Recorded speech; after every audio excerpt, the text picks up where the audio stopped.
Hello everyone.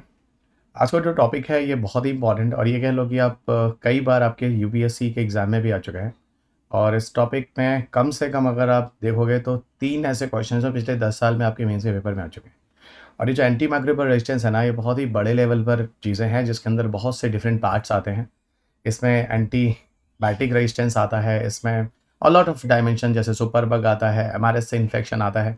ये सब कहीं न कहीं एंटी माइक्रोबियल रेजिस्टेंस में बहुत सारे डायमेंशंस खुलते हैं। ये मेरा लेसन नंबर 116 है। इसके पहले मैंने काफ़ी वीडियोस कवर कर दी हैं और लास्ट ईयर के प्रीलिम्स के एग्जामिनेशन से भी बहुत सारे क्वेश्चन उनसे पूछे गए हैं। सो मैं डॉक्टर रवि गढ़ी आप सबका अनअकैडमी के ऑनलाइन प्लेटफॉर्म में हार्दिक स्वागत करता हूँ। पिछले 18 सालों से I am taking classes for civil service examinations. मेरी 2 किताबें आती हैं जो मैकग्रा हिल से प्रकाशित होती हैं। You must have to read that book of science and tech and environment, this are highly demanding book for UPSC. This is my Telegram channel जहाँ पर आपको मेरे सारे वीडियोज़ के लिंक्स और साथ-साथ पीडीएफ भी मिल जाते हैं। अनअकैडमी पर मेरा जो प्रोफाइल है unacademy.com/@ravi यहाँ पर 2010 यहाँ पर आपको मेरी सारी के सारी लाइव क्लासेस, इसके अलावा मेरी बहुत सारी स्पेशल जो फ्री क्लासेस होती हैं वो भी आपको मिल जाती हैं। तो I will suggest to all of you मुझे आप अनअकैडमी के इस प्रोफाइल पर फॉलो करें। मेरा कोड रवि यूपीएससी है। जब भी आप कोई कोर्स ज्वाइन करते हैं रवि यूपीएससी कोड को यूज़ करने पर आपको अतिरिक्त फीस में 10% तक डिस्काउंट मिल जाता है। इंडिया के बेस्ट एजुकेटर जो यूपीएससी सीएससी की क्लासेस लेते हैं सारे के सारे आपको अनअकैडमी पर लाइव लेसन्स लेते हुए मिल जाएंगे। आप सबके लिए एक अच्छा ऑप्शन है। 12 अगस्त तक आप सबको 43% तक डिस्काउंट दिया जा रहा है और इसे कभी भी अगर आपको ज्वाइन करना है तो उसके पहले तक ये कोर्स ज्वाइन कर लें जहाँ पर आपको रवि यूपीएससी कोड को यूज़ करना है। यूपीएससी सीएससी के नोट्स 2.0 जो है काफ़ी अपडेटेड हो चुके हैं और ये आपको नए कोर्सेज के साथ दिए जा रहे हैं। यहाँ पर आपको मेंस के पीवाईक्यूज भी दिए जा रहे हैं, साथ साथ माइंड मैप्स भी अवेलेबल है। यूपीएससी सीएससी जीएस कॉम्बैट जो है 14 अगस्त को है, दैट इज़ वॉट 11th है, इसमें मिस ना करें। जहाँ 50 क्वेश्चन को आपको 60 मिनट में करना होगा और इसको ज्वाइन करने के लिए रवि यूपीएससी कोड को यूज़ करें और साथ ही साथ यहाँ पर आपको स्कॉलरशिप भी मिल जाता है। तो आइए दोस्त, फाइनली हम बात करते हैं एंटी माइक्रोबियल रेजिस्टेंस के बारे में। एंटी माइक्रोबियल रेजिस्टेंस अगर हम बात करें तो ये रेजिस्टेंस जो होता है वो माइक्रो ऑर्गेनिजम्स के अगेंस्ट में होता है। अब ये जो रेजिस्टेंस होता है माइक्रोनिज्म के अगेंस्ट में, वो बैक्टीरियल हो सकता है, वो वायरल हो सकता है, वो फंगल हो सकता है या फिर किसी और पैरासाइट्स या परजीवी का हो सकता है। पर एक बात बताऊँ, एंटी माइक्रोबियल रेजिस्टेंस एक दिन में नहीं होता, इसमें काफ़ी टाइम लगता है। धीरे धीरे हमारी बॉडी के अंदर इस तरह के जो पैथोजन होते हैं वो रेजिस्टेंस होते चले जाते हैं किसी मेडिसिन्स के, और ये आगे चलकर कहीं ना कहीं किसी बड़े रूप में कोई बीमारी दे जाते हैं या यहाँ तक कि यहाँ पर लोगों की मृत्यु तक हो सकती है जहाँ पर इस तरह की दवाइयाँ हमारे शरीर में कारगर नहीं होती हैं। ड्रग रेजिस्टेंस का केस है, यहाँ पर एंटीबायोटिक रेजिस्टेंस का केस है, एंटी माइक्रोबियल मेडिसिन, ये सारे के सारे केसेस होते हैं जो यहाँ पर देखने को मिलते हैं। अगर मैं बात करूं एंटीबायोटिक रेजिस्टेंस, जो कि बहुत ही कॉमन नाम है, ये एक्चुअल में एंटी माइक्रोबियल रेजिस्टेंस का ही एक सबसेट है। यानी एंटी माइक्रोबियल रेजिस्टेंस के ही एक सबसेट के रूप में एंटीबायोटिक रेजिस्टेंस आता है। यानी मैंने अभी आपको बोला एंटी माइक्रोबियल तो हर किसी माइक्रोनिज्म के अगेंस्ट में जो प्रतिरोधकता आती है उसके लिए नाम लिया जाता है। अगर वो स्पेशली बैक्टीरिया के अगेंस्ट में है तो वो एंटीबायोटिक रेजिस्टेंस कहलाता है। यहाँ देखिए इस पिक्चर में मैंने WHO का एक पिक्चर है जो उन्होंने शो किया है किस तरीके से एंटीबायोटिक रेजिस्टेंस वगैरह का केस होता है। यहाँ कुछ एंटी माइक्रोबियल्स को दिखाने की कोशिश की गई है कि जानवरों को दिया जा रहा है। जानवरों में ये कैटल्स कोई भी हो सकता है, फिश हो सकते हैं, चिकन्स हो सकते हैं। इनमें धीरे धीरे जो हम एंटी माइक्रोबियल्स इनको देते हैं किसी पैथोजन के अगेंस्ट में, धीरे धीरे इनमें क्या होता है, इम्यूनिटी होती चली जाती है। जब इनसे कोई भी चीज़ या इनका कोई भी प्रोडक्ट होता है या इनकी कोई भी चीज़ हम खाते हैं, चाहे मिल्क हो, चाहे चिकन हो, चाहे फिश हो, और ये सारे के सारे जब हमारे फूड के अंदर आते हैं तो कहीं ना कहीं हमें कंटामिनेट कर देते हैं। और इन्हीं के अंदर क्योंकि ये माइक्रो ऑर्गेनिजम्स के अगेंस्ट में जो एंटी माइक्रोबियल मेडिसिन होती हैं इनको दिए जाते हैं, इनके वेस्ट के अंदर होकर खाने में आता है या फिर इनको खाने से हमारे अंदर आता है, हम इन्हें ठीक से कुक नहीं करते हैं। इस तरह करते करते ये पैथोजन जो होते हैं, डिजीज काजिंग एजेंट, वो हमारे शरीर के अंदर आ जाते हैं और फिर ये हमें बीमारी देते हैं। अब उसी केस में जब हम इस तरह की दवाइयाँ लेते हैं तो हमारे शरीर में रेजिस्टेंस रहता है, इन पैथोजन को रेजिस्टेंस रहता है, तो हमारे शरीर में किसी भी तरह का कोई प्रॉब्लम, मतलब ये कह लो कि दवाइयों का कोई फिर फायदा नहीं होता और ये जानलेवा सिद्ध हो सकता है। यहाँ पर देखिए मैंने आपको समझाने की कोशिश की है कि एंटी माइक्रोबियल में बहुत सारी चीज़ें हो सकती हैं। फंगी के अगेंस्ट में है तो एंटी फंगल है, किसी कवक के अगेंस्ट में, विषाणु के अगेंस्ट में है तो एंटी वायरल है, प्रोटोजोअन्स के अगेंस्ट में है तो एंटी प्रोटोजोअल है, और बैक्टीरिया के अगेंस्ट में है तो एंटीबायोटिक है। देखिए यहाँ पर कुछ केसेस मैं आपको बताऊँ कि जैसे ट्यूबरकुलोसिस के केस में कुछ केसेस देखने को मिला है जिसमें MDR, XDR है ना, इस तरह के केसेस मिलते हैं। और आपके पेपर में ना ये क्वेश्चंस भी आपके पेपर में दिए जा चुके हैं, TDR, ये सारे के सारे क्वेश्चन 2012-13 के आसपास मेंस में ये क्वेश्चन पूछा जा चुका है। अब देखिए यहाँ पे एक टर्म लिखा है सुपर बग। सुपरबग एक्चुअल में ये स्पेनिश भाषा का शब्द है। स्पेनिश भाषा में सुपरबग का मतलब होता है एंटी माइक्रोबियल रेजिस्टेंस। तो जब आप ट्यूबरकुलोसिस देखेंगे तो ट्यूबरकुलोसिस एक बैक्टीरियल डिजीज होता है, माइक्रोबैक्टीरियम ट्यूबरकुलोरी, जो इस बीमारी को करता है। एक्चुअल में होता क्या है कि आप अगर देखो तो अमिताभ बच्चन भी एडवर्टाइजमेंट कभी-कभी उनका न्यूज़ में वगैरह में कहीं ना देखने को मिल जाता है। वो कहते भी कि ट्यूबरकुलोसिस के केस में आप दवा को इन बिटवीन स्टॉप ना करें, क्योंकि अगर वो बैक्टीरिया अगर रेजिस्टेंस हो जाता है, एंटीबायोटिक रेजिस्टेंस, तो यहाँ पर आपको बचाया जा पाना संभव नहीं है। तो कहीं न कहीं दवाइयों को पूरी तरह से चलाएँ, ये हिदायत हमें पहले भी दी जाती थी और आज भी दी जाती है। मैं आपको बताऊँगा एंटी माइक्रोबियल रेजिस्टेंस का केस क्यों होता है। तो सुपरबग जो है स्पेनिश टर्म है, इसका मतलब भी कहीं न कहीं एंटी माइक्रोबियल से ही जुड़ा है। आपके पेपर में पूछा जाने वाला सुपरबग शब्द अब मेरे ख्याल से आप में से कोई भी कन्फ्यूज़ नहीं होने वाला, अगर पेपर है किसी भी तरह का मेंस की परीक्षा में ऐसा आने वाला है, क्योंकि आप सब जानते हैं मेंस की परीक्षा होने वाली है और ये क्वेश्चन एक एवरग्रीन क्वेश्चन का पार्ट है। सुपरबग में बहुत चीज़ें हो सकती हैं। एंटी माइक्रोबियल रेजिस्टेंस से बैक्टीरिया हो सकता है, वायरस हो सकता है, कोई परजीवी हो सकता है, कवक हो सकता है, जिनको किसी एंटीबायोटिक वगैरह के केस में इम्यूनिटी आ जाती है। सुपरबग के बहुत सारे एग्जाम्पल्स हैं जहाँ पर बैक्टीरियल रेजिस्टेंस आपको देखने को मिलता है। इसमें pneumonia, urinary tract infection, skin infections, ये सारी की सारी चीज़ें देखने को मिलती हैं। आपको कुछ चीज़ें और बता दूं कि रेजिस्टेंस इन बैक्टीरिया वगैरह में कहाँ से आते हैं। तो ऐसा कहा जाता है इनके जीन्स में म्यूटेशंस हो जाते हैं। म्यूटेशन जिसे परिवर्तन कहते हैं, अचानक होने वाला परिवर्तन होता है जो आपके जेनेटिक कैरेक्टर को बदल देता है।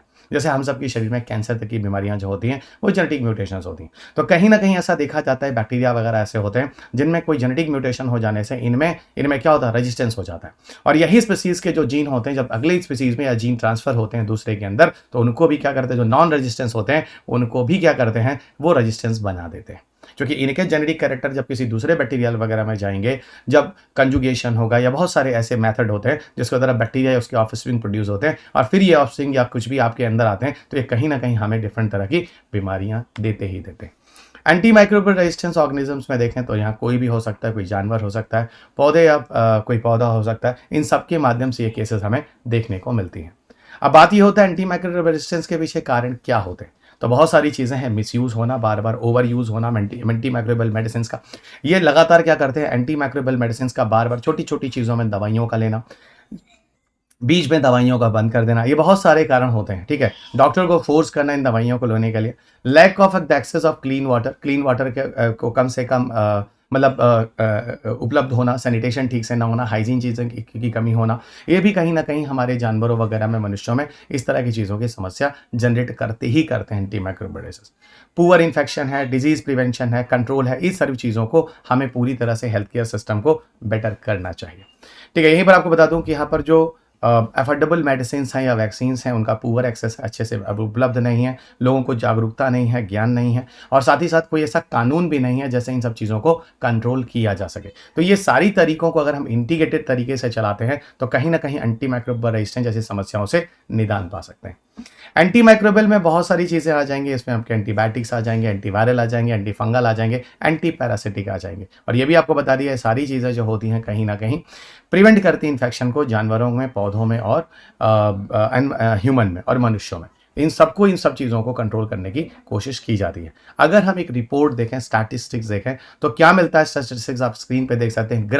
ग्राम का मतलब है global research on anti microbial resistance का एक रिपोर्ट है, जहां पर ये डेथ को 23 पैथोजन के साथ जोड़ा गया है और 88 पैथोजन को ड्रग कॉम्बिनेशन के साथ देखा गया है। यानी ये कुछ रिपोर्ट है जो इतने पैथोजन यानी डिजीज कॉजिंग एजेंट पर एक्सपेरिमेंट किया गया, और इस पर एक्सपेरिमेंट करने के बाद ये देखा है कि लगभग 12.7 लाख डेथ हर साल करीब करीब एंटी माइक्रोबियल रेजिस्टेंस की वजह से हो जाती है, जहाँ वही दवाइयाँ अब उन पैथोजन के लिए कारगर नहीं होती हैं।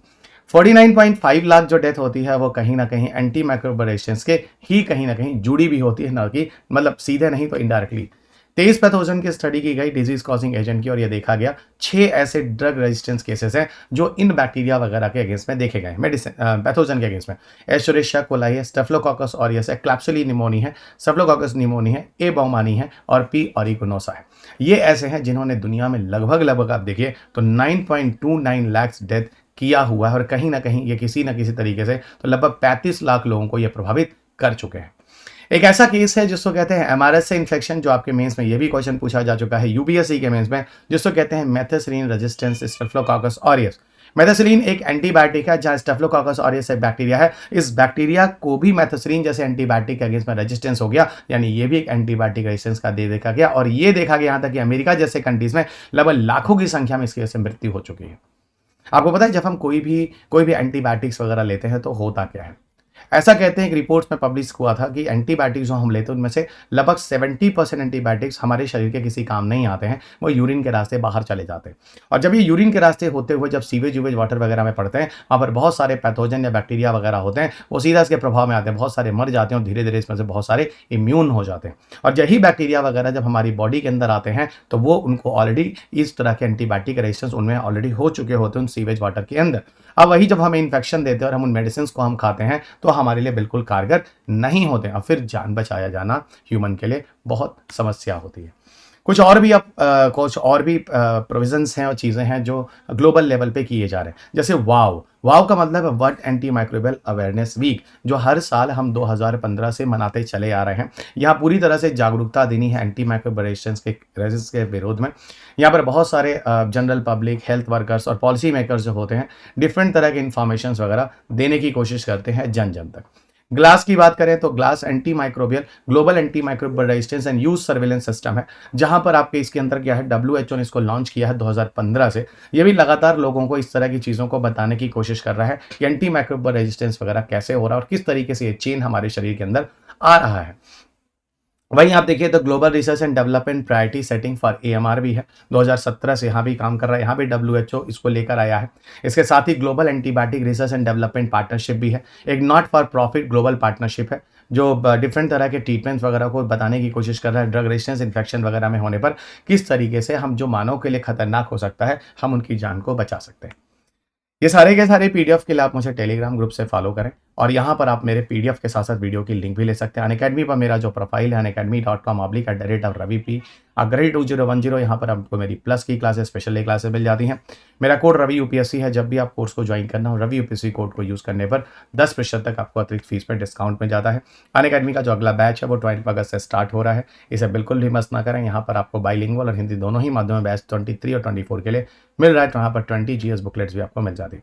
0% ईएमआई पर अनअकैडमी आपको लोन फैसिलिटी भी देता है अगर आपके साथ फाइनेंशियल क्रंच है तो।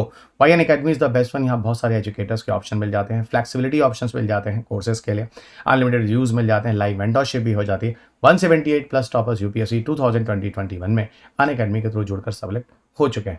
डाउट दरबार करके यूपीएससी एस्पिरेंट्स के लिए आपके लिए बीच बीच में बहुत सारे डाउट सेशन भी लाए जाते हैं। इसके साथ ही आपके मेरे कोर्सेज साइंस टेक एनवायरमेंट के और साथ साथ एग्रीकल्चर के भी लगातार प्लस पर चल रहे हैं। मुझे ज्वाइन करने के लिए, मुझे सुनने के लिए रवि यूपीएससी कोड को यूज़ करें।